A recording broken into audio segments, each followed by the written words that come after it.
envolée spirituelle. Chers amis, mesdames et messieurs, bonjour et bienvenue à cette séquence de partage de la parole de Dieu. Ma famille, mon Éden, ma famille, mon lieu de partage d'émotions sincères, ma famille, un mot qui aujourd'hui préoccupe. Seras-tu des nôtres? Veux-tu en savoir plus? Connecte-toi.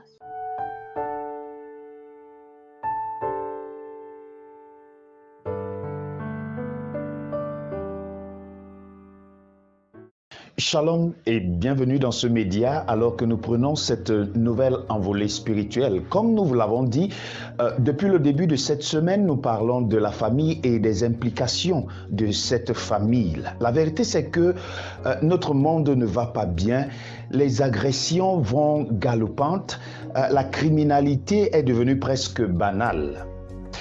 Les statistiques sont alarmantes quant à la consommation des drogues par la jeunesse d'aujourd'hui.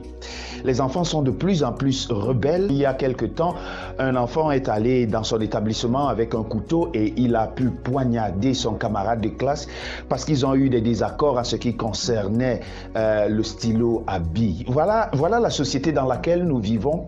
Ici, ils sont appelés des microbes, ces enfants, et de l'autre côté, ils sont appelés des délinquants. Ils dorment dans la rue, ils frappent qui ils veulent, ils répondent comme ils veulent. En un mot comme en mille, la génération d'aujourd'hui est en train de se perdre.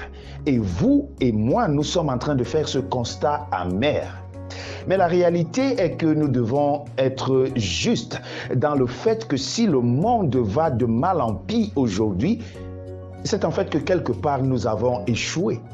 Nous avons échoué à la mission qui est la nôtre, celle de pouvoir éduquer la génération d'aujourd'hui afin d'assurer un avenir meilleur. Les États ont échoué, les familles ont échoué et bien sûr les églises également ont échoué à jouer ce rôle d'instructeur auprès de nos enfants d'aujourd'hui. Bienvenue parce que nous allons parler tout au long de cette méditation qui va durer quelques minutes de l'éducation de nos enfants, surtout en ce qui concerne la discipline. Devons-nous utiliser le fouet pour éduquer nos enfants ou pas? Tel est le thème de notre méditation ce jour. Bienvenue. Lorsque j'ouvre la parole de Dieu dans le livre de Proverbes chapitre 22, le verset 6, la Bible dit ceci: « Instruis l'enfant selon la voie qu'il doit suivre, et lorsqu'il sera grand, il ne s'en détournera point. » Voilà ce que la Bible nous conseille de faire face à nos enfants. Nous avons l'obligation d'instruire nos enfants. Nous avons l'obligation de leur montrer le chemin qu'ils doivent suivre. Si nous ne le faisons pas, alors nous sommes comptables de toutes les fautes qu'ils peuvent commettre. Instruis l'enfant afin qu'il puisse être quelqu'un d'honorable demain.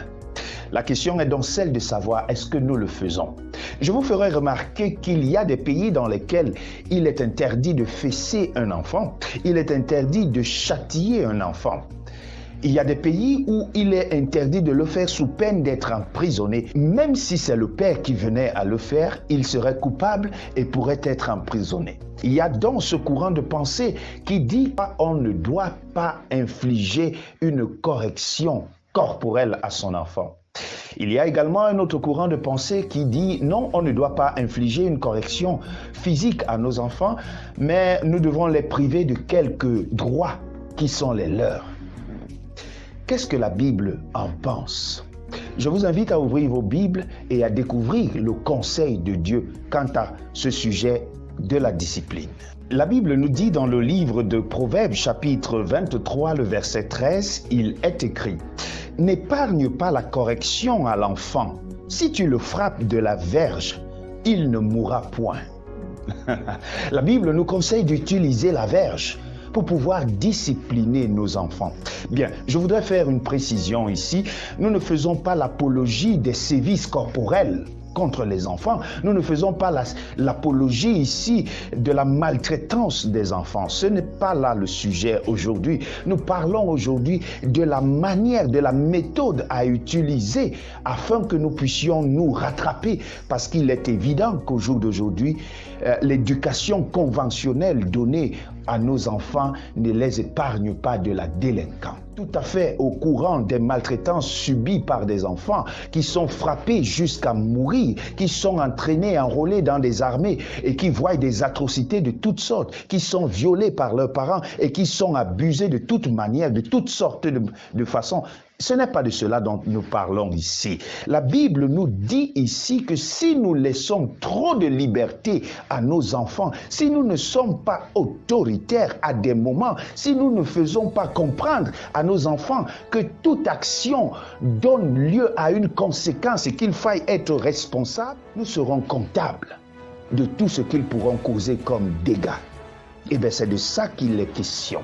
La Bible nous dit de ne pas épargner la correction à nos enfants. La correction, en général, peut donc être comprise comme une privation, comme une sorte de restriction, mais la Bible va plus loin en disant, si tu le frappes de la verge, il ne mourra pas.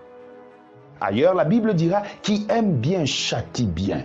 Il n'est pas question, je l'ai dit, de détruire nos enfants par les coups que nous leur assénons. Non, il est question ici de leur faire comprendre que rien n'est facile. Il est question aussi de leur faire comprendre qu'ils doivent être responsables de leurs actions. Ah, le prophète Élie, alors que ses enfants bafouaient et profanaient le temple de Dieu, a essayé de jouer les papas modernes.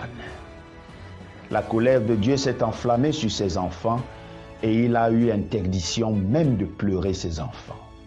Si nous ne sommes pas responsables face à nos enfants aujourd'hui et les laissons aller à ce qu'ils veulent faire, demain nous n'aurons même pas le droit de pleurer. Mes chers frères et sœurs, je vous invite à prendre cela très au sérieux. Celui qui sème dans la douleur récolte avec la joie. Si nous apprenons à nos enfants à faire des efforts, si nous apprenons à nos enfants à rester responsables et dignes, comme Jésus l'a été, alors nous allons avancer vers des lendemains meilleurs. Que Dieu te protège et qu'il te donne la force d'être un parent modèle. Pas seulement celui qui utilisera le fouet pour punir son enfant, mais également celui qui montrera à son enfant la voie à suivre en étant soi-même un modèle. Prions. Notre Dieu, notre Père, alors que tu nous donnes cette grande responsabilité d'élever les enfants que tu nous as donnés, donne-nous la grâce de pouvoir le faire en tant que modèle pour le salut des âmes, pour le salut de leur âme et pour la sauvegarde de notre nation. Au nom de Jésus-Christ, nous t'avons prié. Amen. Que Dieu te bénisse. Shalom. Vos avis, votre opinion, vos commentaires et surtout vos partages sont les plus attendus. Merci, que le Seigneur vous bénisse. Du lundi au vendredi, recevez tous les matins des méditations inspirées et prenez chaque jour une envolée spirituelle. Que le Seigneur vous bénisse. Shalom.